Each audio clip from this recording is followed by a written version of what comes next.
We earlier told you that Donald Trump has been inaugurated as the 47th President of the United States of America. Now, joining us via Zoom to speak on the personality of Donald Trump, the 47th President, is via Zoom from Washington, D.C., is the VOA Congressional Correspondent, Catherine Gibson. Catherine, thank you for joining us. This is Steve Herman. I am the Chief National Correspondent of the Voice of America. Good afternoon from Washington. All right. Good afternoon. Thank you for joining us.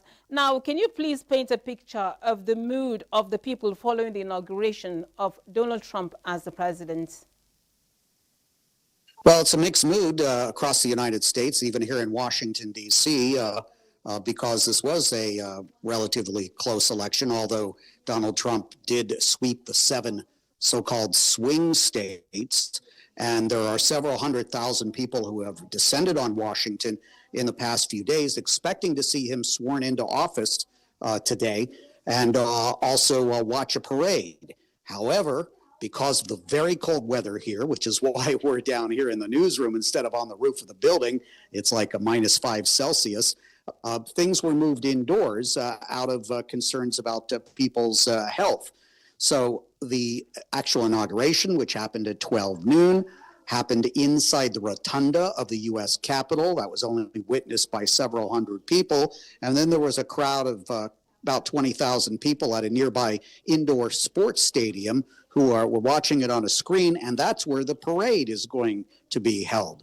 And the last time that this happened was 40 years ago during the second inauguration of Ronald Reagan. So a lot of people who came here, paid thousands of dollars, had tickets to watch the inauguration, disappointed because they were not able to do that today, and their tickets are just souvenirs. Now, Steve, we want you to tell us, what are the immediate issues that American people want Donald Trump to handle now that he is back on the saddle? Well, the number one issue in the election was the economy, and there were concerns about immigration.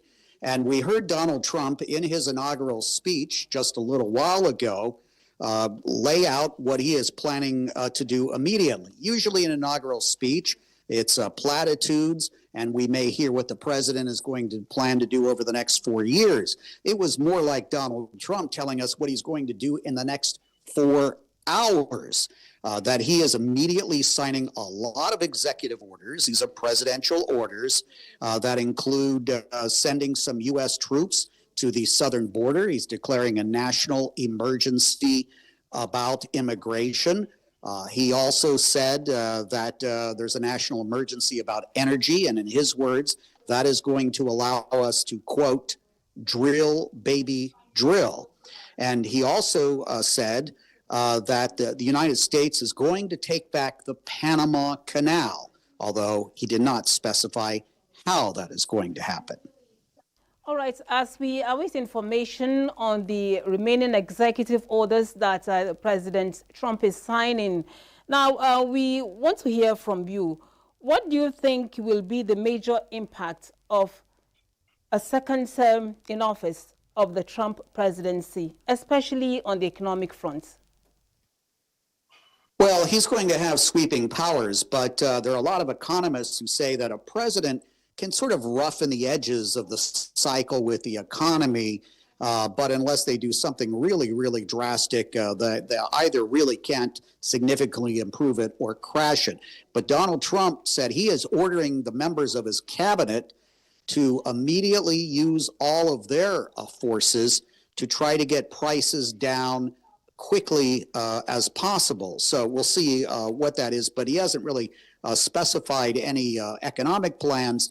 And we have an independent central bank in this country, the Federal Reserve Board, although Donald Trump may want to put someone in that position who is more pliable, that will maybe perhaps listen to what he wants to see done with, say, interest rates in the monetary flow. Thank you so much, Steve, for sharing those perspectives. We thank you very much.